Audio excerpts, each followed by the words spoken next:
Ce matin, on prend une pause de notre enseignement sur Amos. On va parler de l'actualité. Alors, à peu près une fois par mois, il y a un enseignement sur l'actualité. Alors, l'actualité, c'est soit l'actualité dans la société, ce que Dieu a à dire sur un sujet dans notre société, ou ça peut être une actualité dans notre Église. Et ce matin, on parle plus d'une actualité dans l'Église. Ce matin, on va parler du baptême. On parle du baptême parce que ça fait longtemps qu'on n'a pas eu l'occasion de célébrer un baptême. Alors, ce matin, je veux parler de c'est quoi le baptême, de qu'est-ce qu'il faut faire pour être baptisé. Et le nom officiel de notre Église, c'est Église Baptiste Credo. Alors, dans le baptiste, là, ça fait référence au baptême.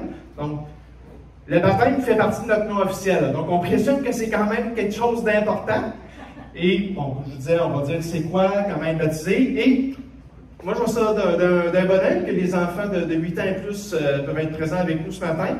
Donc, si jamais, éventuellement, c'est quelque chose qui vous intéresse, donc c'est une première étape de commencer à en parler ce matin, d'entendre ce que la parole de Dieu a à dire sur le baptême. Pour débuter notre étude, on va voir un texte de Actes. Actes, c'est ce qui se passe après que Jésus ait été élevé au ciel. On voit le début de l'Église et on voit comment les apôtres, les gens qui étaient avec Jésus là, pendant plus de 3 ans, comment est-ce que, après avoir entendu son message, vu son exemple, avoir été témoin de sa mort et de sa résurrection, comment les apôtres partagent la bonne nouvelle et implantent des églises, font des disciples. Ici, on a en acte 8, on peut lire, un ange du Seigneur s'adressa à Philippe et lui dit, « Lève-toi, pars en direction du sud, prends la route qui descend de Jérusalem à Gaza, celle qui est déserte. » Il se leva immédiatement et se mit en route. Et voici qu'il rencontra un haut dignitaire éthiopien, administrateur des biens de Candace, reine d'Éthiopie. Cet homme était venu à Jérusalem pour adorer Dieu. Il était sur le chemin du retour et assis dans son char et lisait à haute voix un passage du prophète Ésaïe. Là, quand on parle d'un char, on parle d'une espèce de véhicule, de charrette avec 2 roues, avec des chevaux. On parle pas d'un Volkswagen, on parle pas d'un char, on parle d'un char de l'ancien temps. Alors, l'Esprit dit à Philippe, « Avance jusqu'à ce char et marche à côté de lui. » Philippe courut et entendit l'Éthiopien lire dans le livre du prophète Ésaïe. Ça, c'est un livre de l'Ancien Testament, qui date environ 8e siècle avant Jésus, donc moins 700. Alors il lui demanda, « Comprends-tu ce que tu lis? »« Comment pourrais-je, répondit-il, si je n'ai personne pour me l'expliquer? » Et il invita Philippe à monter s'asseoir à côté de lui. Or, il était en train de lire ce passage de l'Écriture. On disait, c'est Ésaïe, c'est un bout de Ésaïe 53. Semblable à un mouton mené à l'abattoir, comme un agneau muet devant ceux qui le tondent, il n'a pas dit un mot. Il a été humilié et n'a pas obtenu justice. Qui racontera sa descendance? Car sa vie sur la terre a été supprimée. L'Éthiopien demanda à Philippe, « Explique-moi, s'il te plaît, de qui est-il question? Est-ce de lui-même que le prophète parle ou de quelqu'un d'autre? » Alors Philippe prit la parole et, partant de ce texte, lui annonça ce qui concerne Jésus. En continuant leur route, ils arrivèrent près d'un point d'eau. Alors, le dignitaire s'écria, « Voici de l'eau! Qu'est-ce qui empêche que je sois baptisé? Si tu crois de tout ton cœur, tu peux être baptisé. » « Oui, répondit le dignitaire, je crois que Jésus-Christ est le Fils de Dieu. » Aussitôt, il donna l'ordre d'arrêter le char. Philippe et le dignitaire descendirent tous deux dans l'eau, et Philippe le baptisa. Quand ils sortirent de l'eau, l'Esprit du Seigneur enleva Philippe, et le dignitaire ne le vit plus. Celui-ci poursuivit sa route, le cœur rempli de joie. Philippe se retrouva à Ashdod, d'où il se rendit à Césarée en annonçant l'Évangile dans toutes les localités qu'il traversait. Donc, on voit un baptême. Et ici, une des choses que je veux mettre en évidence, c'est que le baptême est le résultat de Philippe qui parle à l'Éthiopien et il lui annonce ce qui concerne Jésus. Donc, moi, le baptême, c'est la conséquence de bien comprendre, d'avoir la foi en ce qui concerne Jésus. Et ce matin, on va faire un exercice. Je vais essayer de faire le même travail que Philippe. Je vais essayer, j'espère bien réussir, à vous expliquer ce qui concerne Jésus et comment ça amène au baptême. Alors, je reprends le travail de Philippe ce matin. Et comment je vais procéder? Je vais avoir 16 affirmations, 16 choses que je vais dire à propos de Dieu, à propos des êtres humains, à propos de nous, à propos du baptême. Et ce sont des affirmations quand même courtes. Et on va passer au travers. Et si jamais vous avez une question, jamais il y a quelque chose qui pour vous qui n'est pas clair, ben n'hésitez pas, vous pouvez lever la main et vous dire « Hey, Michael, moi je ne comprends pas ça, peux-tu m'expliquer ça? » Puis je vais en parler un petit peu plus. C'est bon? Fait qu'il n'y a pas de gêne. Donc, voici ce qu'on peut dire à propos de la bonne nouvelle de Jésus et du baptême. La première affirmation, Dieu est le Créateur. Alors la Bible, dans le premier verset de Genèse, ça dit « Au commencement, Dieu créa le ciel et la terre. » Alors, c'est Dieu qui a tout créé, c'est Dieu qui est la source de toute existence. Alors, ça va pour l'instant? Oui. C'est bon. Deuxième affirmation. Il y a 3 personnes en Dieu. Le Père, le Fils, Jésus, et le Saint-Esprit. Et le texte qu'on peut lire, c'est justement le baptême de Jésus. Donc, en Matthieu 3. Aussitôt après avoir été baptisé, Jésus sortit de l'eau. Alors le ciel s'ouvrit pour lui et il vit l'Esprit de Dieu descendre sous la forme d'une colombe et venir sur lui. Une voix venant du ciel déclara « Celui-ci est mon Fils bien-aimé, celui qui fait toute ma joie. » Alors là, dans ce passage, on voit les 3 personnes de Dieu interagir ensemble. On a Jésus qui est un homme, mais qui est aussi Dieu, qui sort de l'eau après avoir été baptisé. On a le Saint-Esprit qui vient comme une colombe. Donc, littéralement, comme colombe, mais c'est le Saint-Esprit. Et là, du ciel, on entend une voix qui dit « Celui-ci est mon Fils bien-aimé, celui qui fait toute ma joie. » Alors ça, c'est le Père qui parle à son Fils, qui parle à Jésus, et qui lui dit « Ah, c'est mon Fils, c'est le Fils de Dieu. » Alors, on a les 3 personnes de Dieu dans le même passage qui se parlent, qui interagissent ensemble. Est-ce qu'il y a des questions? C'est bon. Là, gênez-vous pas, parce que moi, quand je l'ai fait avec un de mes enfants à la maison, de temps en temps, il y avait des questions. Là. Fait que s'il n'y a aucune question, là, je vais avoir des doutes. Là. Fait que gênez-vous pas. 3e affirmation. Dieu est glorieux et plein de lumière. Qu'est-ce que ça veut dire, ce Dieu est glorieux? C'est quoi la gloire? Est-ce que quelqu'un peut me dire ça? Oui, Marc? C'est les attributs de Dieu. OK. Ça fait que sa gloire vient de son amour, de sa puissance, de son autorité. Donc, c'est un attribut de Dieu, ça vient de sa puissance, de son autorité, mais juste, mettons, le mot gloire. Qu'est-ce que ça veut dire, gloire? Quand on dit gloire, on pense à quoi? Oui, Caleb? C'est quand on a fait quelque chose qu'on est fier, Une gloire, hein, c'est quelque chose dont on est fier. Donc Dieu, il est rempli de ce qu'on peut être fier. Hein? Il est rempli de lumière. Et on voit à la fin des temps, à l'Apocalypse, on voit le monde parfait que Dieu en réserve pour nous. Et on va vivre dans une ville avec lui. Et on peut lire, « La ville n'a besoin ni du soleil, ni de la lune pour l'éclairer. Car la gloire de Dieu l'illumine, et l'agneau lui tient lieu de lampe. » Alors l'agneau ici, hein, même dans Ésaïe 53, ça parlait que Jésus est comme un mouton qui se fait tondre sans dire un mot. Et là, ici, l'agneau qui tient lieu de lampe, on parle de Jésus. Mais Dieu est tellement glorieux, tellement plein de lumière, qu'on n'a plus besoin du soleil pour éclairer. Non, c'est Dieu qui nous éclaire de par sa présence. Alors Dieu, c'est un être extraordinaire, plein de lumière, plein de gloire, plein de belles choses dont on peut être fier. 4e point. Donc, Dieu est bon, Dieu est plein de lumière, glorieux, mais les êtres humains se tournent vers le mal. Je suis pécheur comme les autres êtres humains. Et là, Paul qui est un apôtre, il va écrire au début de l'Église, il va écrire aux croyants de la ville de Rome. L'Écriture le dit, « Il n'y a pas de juste, pas même un seul, pas d'homme capable de comprendre, pas un qui se tourne vers Dieu. Ils se sont tous égarés, ils se sont corrompus tous ensemble. Il n'y en a aucun qui fasse le bien, pas même un seul. » Donc ici, on a un contraste, on a une grosse différence. On a Dieu qui est plein de lumière, mais on a les êtres humains qui ne cherchent pas Dieu, qui ne se tournent pas vers la lumière, hein, non. il n'y en a pas un qui se tourne vers Dieu. Au contraire, hein, il n'y a personne qui est capable de faire le bien. Et ça, le mot dans la Bible qu'on utilise, c'est pour dire, c'est le péché. Nous sommes tous pécheurs. Et, oui, Marc? Quand on dit ça, c'est pas clair si on pêche parce qu'on est pécheur ou on est pécheur parce qu'on pêche. En lisant ça, on a l'impression qu'on est pécheur parce qu'on pêche. J'aimerais ça savoir ta position là-dessus. Moi, personnellement, je pense qu'on pêche parce qu'on est pécheur et non pas au contraire. C'est que hein, les deux premiers êtres humains, comment ils s'appelaient?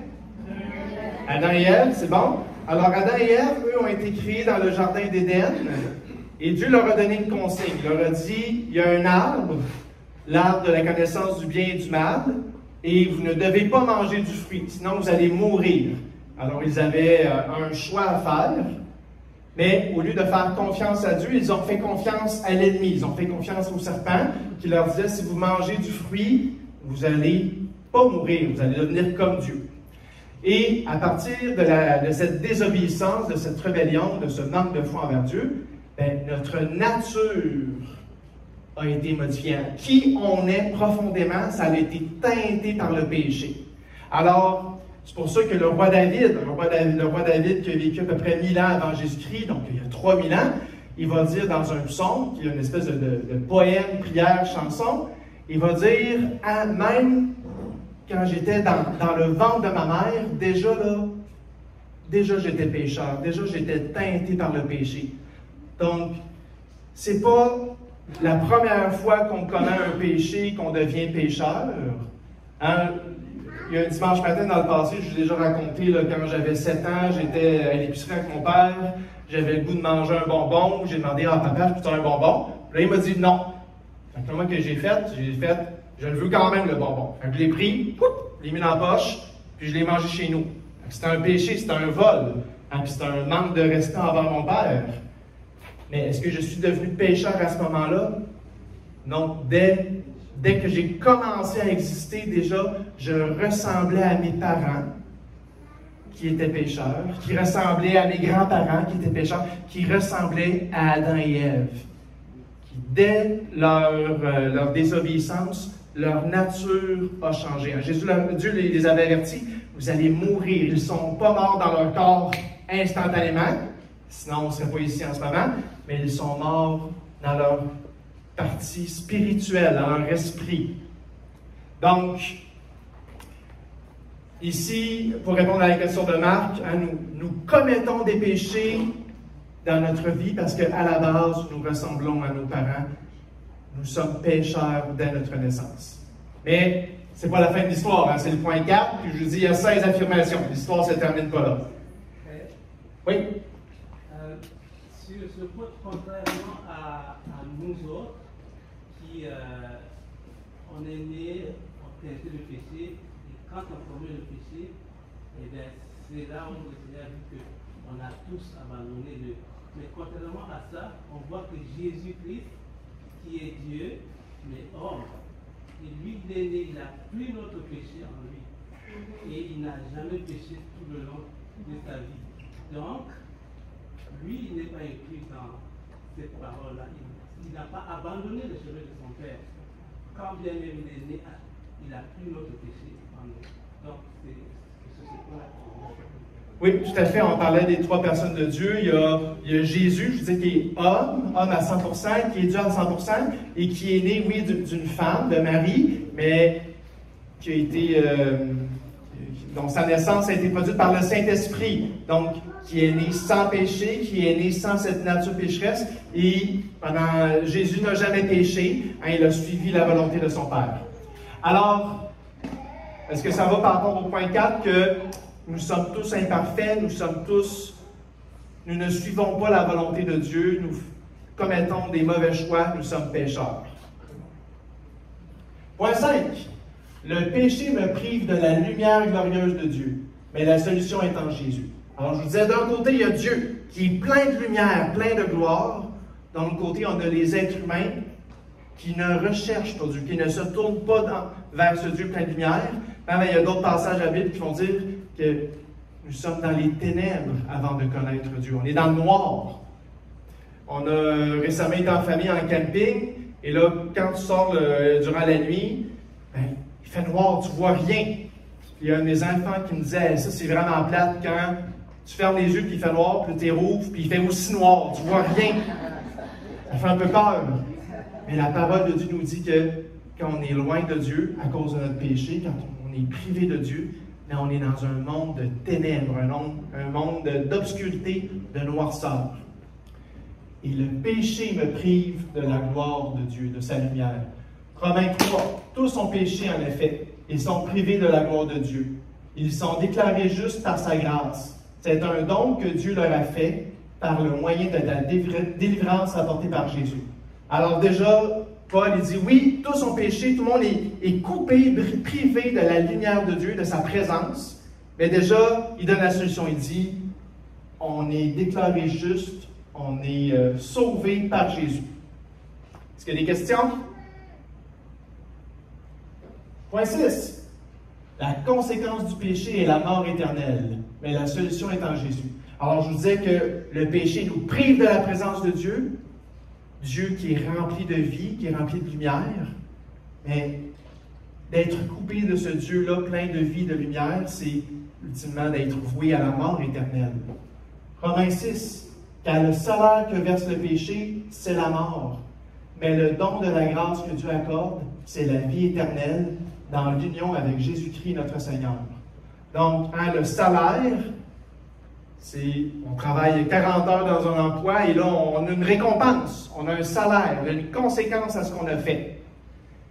Et souvent, mes enfants, ils aimeraient ça que je joue plus avec eux. Puis là, je leur dis, ben, t'aimes ça manger? T'aimes ça qu'il y a de la nourriture au repas? Ben, si tu veux qu'on ait de l'argent, il faut que je travaille. Donc, le salaire, ici, c'est pas un salaire qui est positif, là. Le salaire, la conséquence du péché, c'est la mort. C'est d'être coupé de ce Dieu plein de vie et de lumière. Donc, ultimement, c'est d'être dans la mort. Et l'image, ce que Jésus notamment enseigne par rapport à cette mort éternelle, c'est pas très joyeux. C'est un endroit de souffrance, c'est un endroit de feu. Donc, on ne veut pas aller là. Mais ici, on parle du don. Un don, c'est quoi un autre mot pour dire don? Un cadeau. Hein? Moi, quand j'étais jeune, là, il y avait 2 moments que j'aimais tellement ça durant l'année. C'était à ma fête et à Noël. Parce que c'est les 2 moments où je recevais des cadeaux. Et là, on ne parle pas, la vie éternelle, c'est pas un salaire que Dieu nous donne. C'est un cadeau. Le salaire, ce qu'on mérite en tant qu'être humain, à cause de notre nature, à cause de qui on est au fond, c'est teinté. Quand je dis teinté, là, sûrement que quand on fait de la peinture, hein, imaginez, là, vous avez une peinture blanche, mais là, vous avez pris votre pinceau avant, puis là, vous l'avez mis dans le noir. Et là, donc vous vous trompez, puis vous mettez votre pinceau avec la peinture noire dans la peinture blanche. Mais là, après ça, là, la peinture noire est dans la peinture blanche. C'est teinté. Il y a encore du blanc, là. Mais là, c'est rendu aussi avec du noir. C'est devenu gris. Ça ne sera plus jamais blanc. On est teinté par le péché. On mérite la mort. Mais le don de Dieu, son cadeau, c'est la vie éternelle en Jésus. Et là, on va continuer dans les affirmations pour voir comment ça fonctionne, tout ça. Mais est-ce qu'il y a des questions par rapport au fait que la conséquence du péché, c'est la mort? 7. Par amour pour moi, le Père a donné son Fils, Jésus, pour que j'aie la vie éternelle. Alors, on parlait de cadeau. Dieu nous donne la vie éternelle, mais il fait encore plus que ça. Il a donné la vie de son Fils. Il nous a donné Jésus. Jean 3,16. Oui, Dieu a tant aimé le monde qu'il a donné son Fils, son unique, pour que tous ceux qui placent leur confiance en lui échappent à la perdition et qu'ils aient la vie éternelle. Hein, c'est quoi ça, la perdition? Oui, David? La quoi? En fait, non, c'est le contraire. En perdition, ça ressemble à être perdu. C'est le fait d'être perdu pour toujours. On ne veut pas être dans la perdition. Là. On ne veut pas être perdu pour toujours, on va être sauvé pour toujours. Donc, bel essai, David, bel essai. Donc, ici, on voit que Dieu nous a tellement aimés qu'il a donné son Fils unique, qu'il nous a donné Jésus pour nous sauver de la conséquence de nos péchés. Et qu'ultimement, on puisse avoir la vie éternelle, qu'on ne puisse pas avoir la conséquence de notre péché qui est la mort, et qu'on reçoive le cadeau de Dieu qui est la vie. Alors, on a dit que la conséquence du péché, c'est la mort, et sur la croix, Jésus est mort. Jésus, qu'on a dit tantôt qu'il n'a jamais commis un péché, mais il est mort sur la croix, et il n'est pas juste mort physiquement, il a été séparé de son Père. Hein, je vous disais tantôt que quand on pêche, quand on commet un péché, on est privé de Dieu. Mais Jésus, lui, qui n'avait jamais commis un seul péché, ben, Dieu a mis sur ses épaules, il a mis sur son compte les péchés de tout le monde. Mes péchés, les péchés de mes enfants, les péchés de ma femme, tous vos péchés, les péchés de toute l'humanité ont été mis sur les épaules de Jésus. Et Jésus, on disait que quand on est dans le péché, on est coupé de Dieu. Ben, Jésus a été coupé de Dieu sur la croix.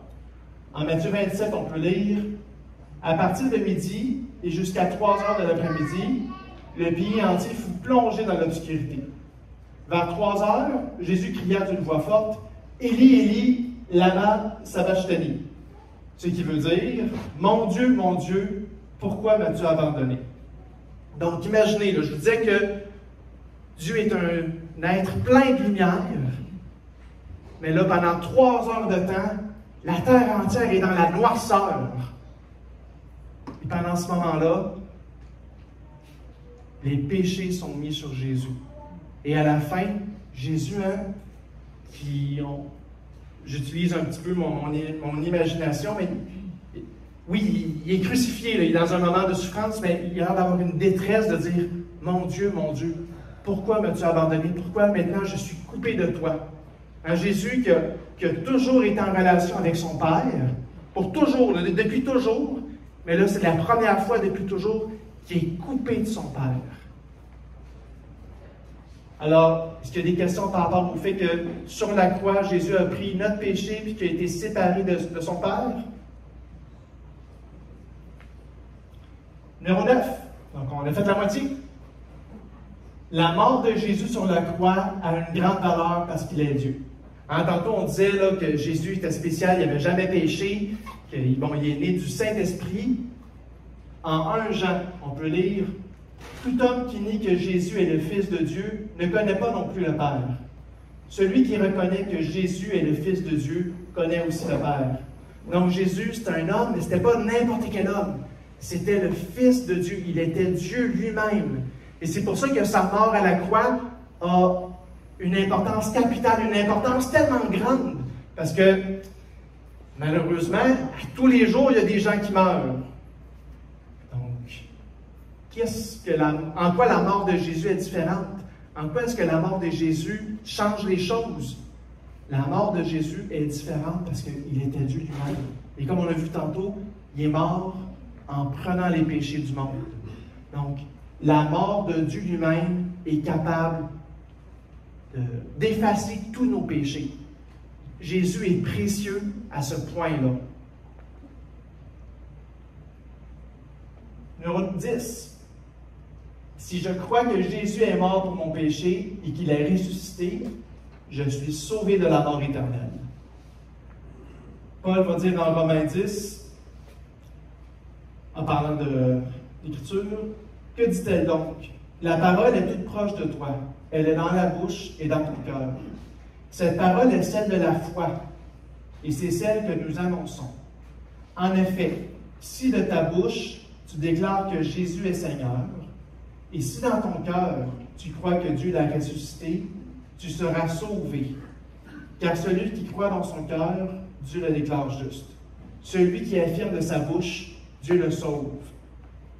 Alors je vous disais, Dieu nous donne un cadeau. Et ça, ce cadeau-là, il est offert à tous. On n'a pas besoin de travailler pour impressionner Dieu. On n'a pas besoin de faire des choses pour que Dieu dise « Ah, ok, c'est beau, je vais te sauver. » Non, c'est un cadeau qui est offert à tous. mais il faut le prendre, il faut le saisir, il faut se l'approprier. Et ici, Paul va dire, et c'est la parole de Dieu, qu'on est sauvé lorsqu'on croit dans notre cœur. On est sauvé quand on croit que Jésus est Seigneur, qu'il est Dieu lui-même, et qu'on croit que Dieu l'a ressuscité. Parce que je vous parlais beaucoup de la mort de Jésus. Si Jésus était seulement mort, ben, on n'aurait pas la preuve que oui, il était réellement Dieu, que oui, le péché a été réellement effacé, expié. Mais en vainquant la mort, ben, Jésus prouve que oui, il était réellement Dieu, que sa mort, son sacrifice à la croix avait une grande importance, a changé le cours de l'humanité, et on a la promesse d'avoir la vie éternelle. Et c'est une vie éternelle qui copie, qui imite celle de Dieu, de Jésus. Donc, de la même manière que Jésus a vaincu la mort, qu'il est sorti de son tombeau, bien, nous aussi, on a cet espoir-là, nous tous qui mettons notre foi en Jésus, de connaître la même résurrection, le fait de mourir, puis après ça, de revivre un jour dans la présence de Dieu. Et voilà, une question que j'avais eue à la maison, c'est la notion de Dieu nous déclare juste. Qu'est-ce que ça veut dire? Alors, je vous disais tantôt, tous les êtres humains, nous tous, nous sommes pécheurs. Je suis pécheur. Je ne suis pas juste. Mais là, comme Jésus a pris mon péché, mais Dieu dit, Michael, tu es juste. Je suis déclaré juste.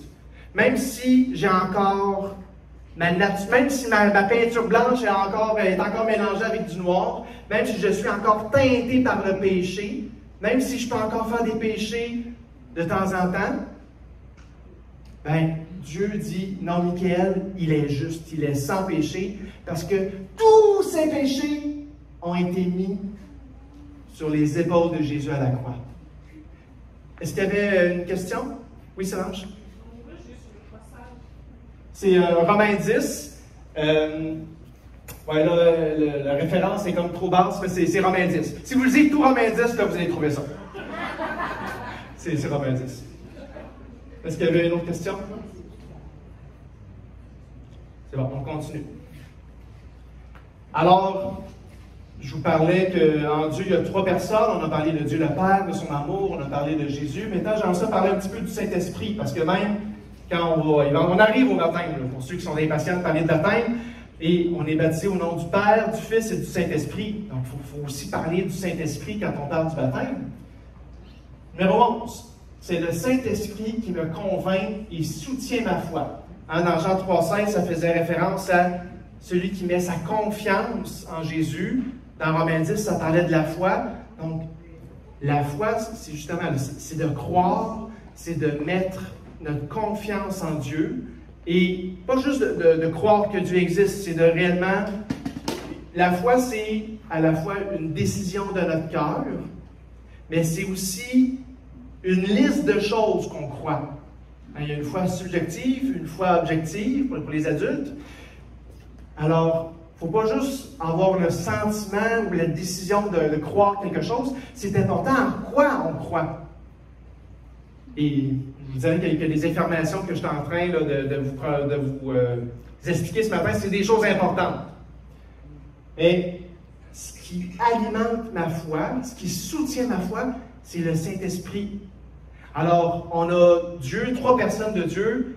Avec les adolescents l'année passée, là, on a fait un cours de théosystématique. On a parlé beaucoup du Dieu le Père, du Fils de Jésus, son Fils, et le Saint-Esprit. Alors, est-ce qu'il y a un ado qui veut s'essayer pour parler des trois personnes de Dieu? Ah, c'est beau, je taquine un peu, là, je savais bien que... Mais bon, mais on a Dieu le Père, hein, qui est sur son trône dans le ciel. Et même dans le prophète Ézéchiel, quand il y a des gens du peuple de Dieu qui sont déportés, qui sont rendus en Babylone, quand Dieu vient les visiter, il est sur une espèce d'immense trône avec des roues et des anges un peu bizarres. Mais Dieu, le Père, il est sur son trône. C'est le roi, il siège sur son trône. Même quand il va en Babylone, il est encore sur son trône. Donc, c'est le roi, c'est le souverain de tout l'univers. On a Jésus, son Fils, qui vient dans le monde, hein, qui vient sur terre, qui a vécu il y a 2000 ans. Donc, Jésus a eu des rhumes, il a pleuré, il a eu des joies, il dormait. C'est un humain, un être humain comme nous, mais sans avoir connu le péché. Et finalement, on a le Saint-Esprit. Le Saint-Esprit, c'est Dieu aussi, mais c'est Dieu qui vient parler à mon cœur, qui vient me convaincre, qui vient changer mon cœur. 1 Corinthiens 12. C'est pourquoi je vous le déclare. Si un homme dit « Maudit soit Jésus », ce n'est pas l'Esprit de Dieu qui le pousse à parler ainsi. Mais personne ne peut affirmer « Jésus est Seigneur » s'il n'y est pas conduit par l'Esprit Saint. Donc ici, on voit dans le passage que quand quelqu'un dit « Eh oui, moi je mets ma foi en Jésus, je pense que Jésus c'est Dieu, il est le Seigneur. » Le Seigneur, c'est l'un des termes pour Dieu. Hein? Je vous dis que Dieu le Père, c'est le roi de tout l'univers. Alors, il est le Seigneur. Et de dire « Jésus est Seigneur », il n'est pas juste en train de dire qu'il est important, là, il est en train de dire il est Dieu. Et si on peut juste dire ça si c'est le Saint-Esprit qui a convaincu notre cœur, si nous y sommes conduits par le Saint-Esprit. Est-ce qu'il y a des questions par rapport à cette notion que c'est le Saint-Esprit qui vient convaincre mon cœur et qui soutient ma foi? 12. Dieu me donne le Saint-Esprit au moment où je mets ma foi en Jésus. Alors, en Éphésiens, on peut lire « Et en Christ, vous aussi, vous avez entendu le message de vérité, cet évangile qui vous apportait le salut. Oui, c'est aussi en Christ que vous, qui avez cru, vous avez obtenu de Dieu l'Esprit Saint qu'il avait promis et par lequel il vous a marqué de son sceau en signe que vous lui appartenez. » Bon, là, je sais que dans le passage, il y a quand même une couple de notions un peu plus compliquées, mais ce que j'aimerais qu'on retienne pour le moment, c'est que oui, il y a le Saint-Esprit qui vient parler à mon cœur, qui vient me convaincre, mais il y a quelque chose d'encore plus merveilleux que ça. C'est que quand, oui, le Saint-Esprit m'a convaincu que je peux dire, oui, je crois, j'ai la foi, j'en parle, bien, le Saint-Esprit vient faire sa maison en moi. Il vient habiter avec moi. Et je vous disais là que on était comme la peinture blanche, qu'il y a un pinceau noir qui avait été changé la peinture. Bien, souvent, quand on fait de la peinture, là, on a une espèce de petit rack avec plein de petits cercles, puis là, on met de la peinture dans chaque. Et là, on avait notre premier trou, notre premier cercle avec la peinture blanche qui était un petit peu mélangée avec du noir. Mais là, Dieu, il prend un autre pot de peinture blanche, puis il met ça dans un deuxième trou, dans un deuxième spot. Fait que, le premier trou avec la peinture blanche grise est encore là. On a encore notre nature teintée par le péché. Mais on a le choix, on a un deuxième spot. Le spot, vous comprenez, je parle de l'espèce de petit rack à peinture. Là. Vous ne trouverez pas ça dans le Romain, là, le spot de peinture. Mais là, Dieu il a pris son pot de peinture blanche, puis il en a rempli un deuxième. Il nous a donné le Saint-Esprit. Le Saint-Esprit qui n'a pas de péché, c'est Dieu lui-même. Et là, à l'intérieur de moi, j'ai le choix. Je peux soit agir selon ma peinture qui est grise, je peux faire des mauvais choix, je peux être égoïste, je peux être rempli de haine, je peux... peut-être vous avez des frères et sœurs, des fois on chicane un peu avec nos frères et sœurs, hein? Des fois on prend des mauvaises décisions, mais on a aussi la deuxième possibilité, on a le Saint-Esprit qui non seulement convainc mon cœur que Jésus est Seigneur, qu'il est mort pour mes péchés, mais il me donne aussi maintenant le choix de repeinturer avec la peinture blanche. Je peux faire des bons choix à chaque jour parce que le Saint-Esprit transforme mon cœur et je peux vivre en étant influencé par le Saint-Esprit pour faire des bons choix dans ma vie et ressembler à Jésus. Donc là, bon, je suis un petit peu loin là, de mon information numéro 12, mais c'est tellement un grand cadeau que Dieu nous donne. Hein? Je vous disais, Dieu, il donne. Ce n'est pas des salaires. Il donne. Il donne le salut. Il donne le Saint-Esprit qui nous permet de vivre en ressemblant à Jésus, en ressemblant à Dieu. Est-ce qu'il y a des questions? J'aime bien mon illustration de peinture, n'était pas clair, vous viendrez me voir tantôt. Okay, on arrive au baptême, numéro 13. Le baptême est une immersion dans l'eau, démontrant qu'on comprend que le péché est un problème sérieux. Donc, immersion, là, c'est d'être plongé dans l'eau, d'être submergé. Donc, une immersion. et même pour les adultes, peut-être, le mot grec qui est utilisé, c'est baptizo, donc d'où vient le mot baptême. Et ça, baptizo, ça veut dire immerger. Donc là, dans vos Bibles, au lieu de traduire baptisé par immergé, on a traduit ça par baptizo par immergé, on a traduit baptisé, parce que là, on a quand même 2000 ans d'histoire chrétienne et d'Église. Mais c'est ça que ça veut dire, le baptême, c'est l'immersion. Et on voit Jean-Baptiste en Matthieu 3, ce qu'il faisait par rapport au baptême. Jean portait un vêtement de poil de chameau, maintenu autour de la tête par une ceinture de cuir. Il se nourrissait de sauterelles et de miel sauvage. On venait à lui de Jérusalem, de la Judée entière et de toutes les contrées riveraines du Jourdain. Tous se faisaient baptiser par lui dans le Jourdain, en reconnaissant publiquement leurs péchés. Alors ici, on voit que le baptême, c'est une immersion, mais que ça a un rapport avec notre péché. C'est pour dire, OK, oui, je vous disais que tous les êtres humains sont pécheurs, toutes les personnes ne cherchent Dieu, mais ici, les gens qui se faisaient baptiser par Jean-Baptiste, ils réalisent que j'ai un problème avec le péché, j'ai un problème à régler avec le péché. Est-ce qu'il y a des questions par rapport à ça? Au 14. Dieu me demande d'avoir foi en Jésus dans mon cœur et de démontrer publiquement cette foi par le baptême. Alors, tantôt, on voyait dans Romains 10 la notion qu'on est sauvé lorsqu'on croit, lorsqu'on en parle, lorsque c'est vivant en nous. Et voici ce qu'on peut dire en acte. En acte, je rappelle, c'est les premiers moments de l'Église, après le départ de Jésus pour le ciel. Alors, Pierre va annoncer la bonne nouvelle à plein de Juifs qui étaient à Jérusalem pour la Pentecôte. Et on peut lire, ce discours toucha profondément ceux qui l'avaient entendu.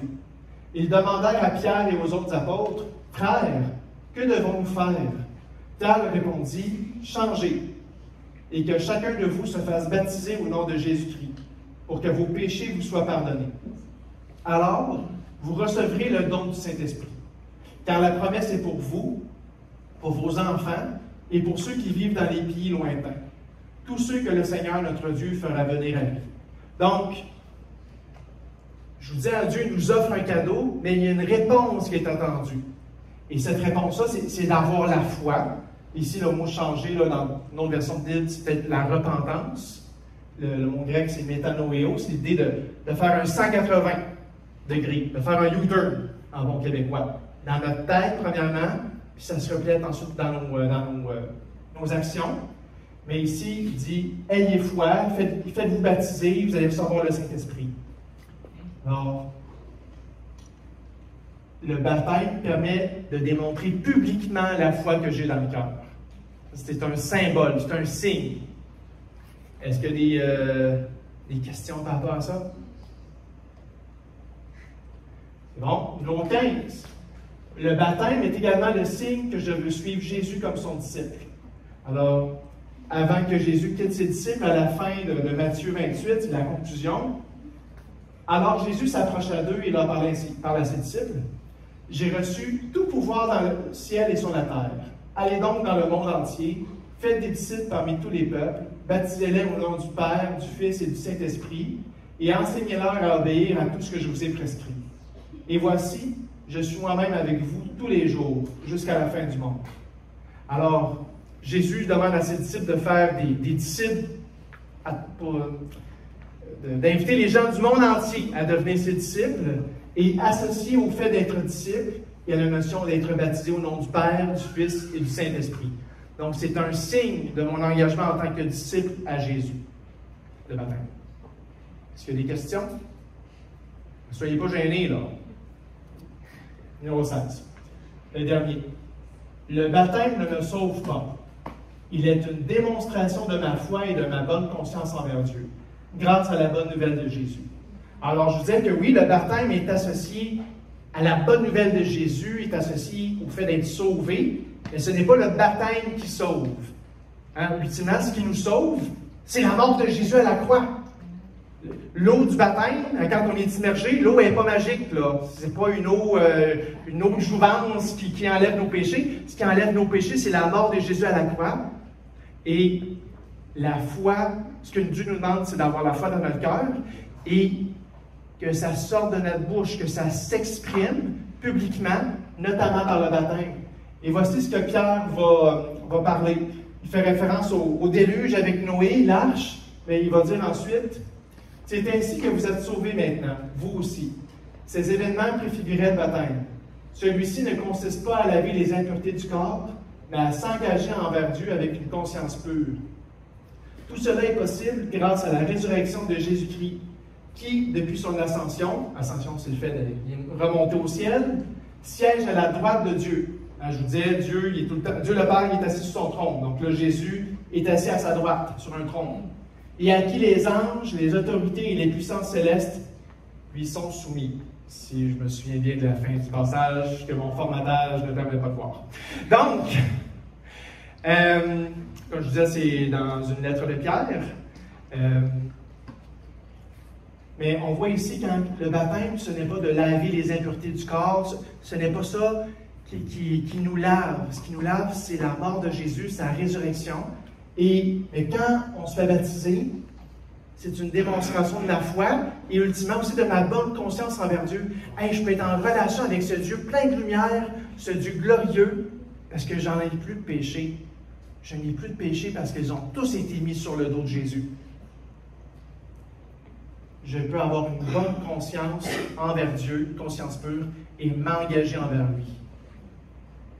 Alors, rapidement, là, parce que le temps passe, des mauvaises raisons de se faire baptiser. Les autres le font. Les autres se font baptiser, fait que moi aussi, je veux faire partie du groupe.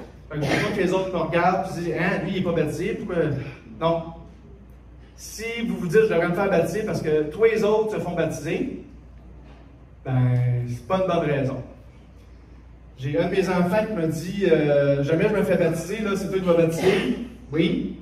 La personne m'a demandé « Tu baptises jusqu'à quel âge? » Jusqu'à 70 ans. D'après moi, je lui ai dit « OK, j'ai le temps. » C'est pas parce que d'autres personnes se font baptiser que là, OK, il faut que je me fasse baptiser. C'est pas une bonne raison de juste se faire baptiser parce que les autres se font baptiser. On a le temps.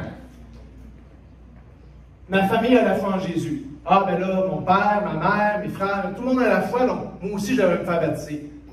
Non. Quand je vous disais, là, notre nom, c'est l'Église Baptiste Credo. Il y a le mot baptiste parce que, pour nous, c'est important, pas nécessairement le baptême en soi. Ce qui est important, c'est l'engagement personnel d'une personne envers Dieu. Chaque personne, on doit s'engager nous-mêmes envers Dieu.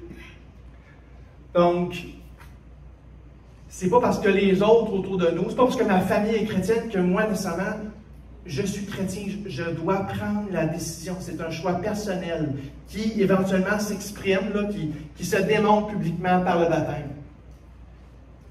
Une autre mauvaise raison de se faire baptiser, c'est la notion que, quand je vais avoir été baptisé, là, les choses vont être différentes après.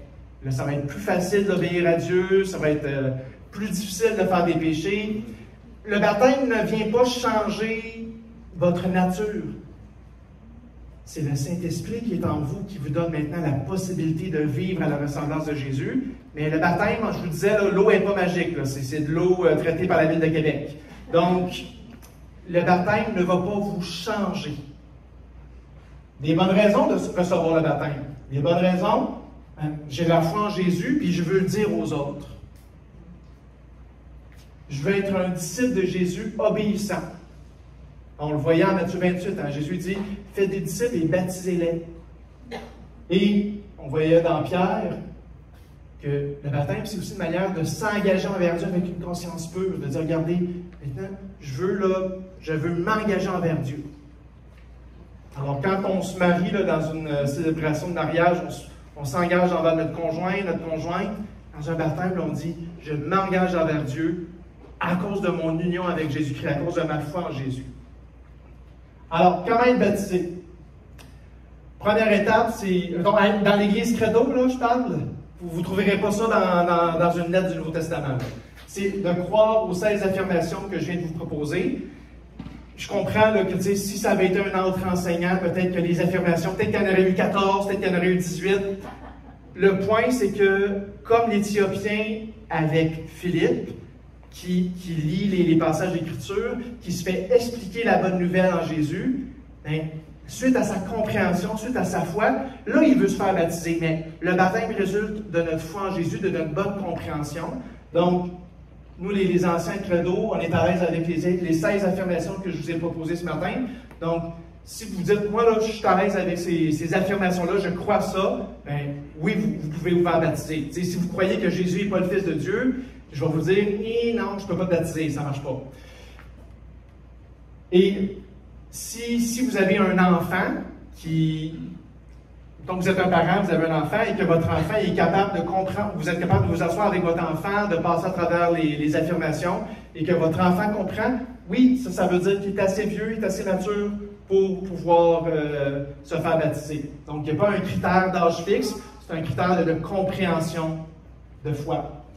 Ensuite, une fois que vous dites, oui, moi je crois aux affirmations, il y a un ancien qui va prendre du temps avec vous, donc un des dirigeants de l'Église, il va s'asseoir avec vous, il va jaser avec vous, il va s'assurer que oui, vous comprenez bien la bonne nouvelle en Jésus, pourquoi est-ce qu'on devrait se faire baptiser, puis qu'il va aussi vous aider un petit peu à préparer votre témoignage, parce que lors du baptême, oui, il y a un symbole physique, une démonstration, on se fait plonger dans l'eau, mais aussi, on demande aux gens de parler un petit peu avec leur bouche, de dire oui, c'est quoi leur compréhension de la bonne nouvelle, c'est quoi leur foi. Donc, ce n'est pas un examen théologique, on ne vous demande pas de parler pendant une demi-heure, mais au minimum, 1 ou 2 minutes, juste pour déclarer publiquement que oui, vous croyez en Jésus et que vous êtes pécheur, que vous êtes repentant et que vous voulez recevoir cette vie éternelle en Jésus.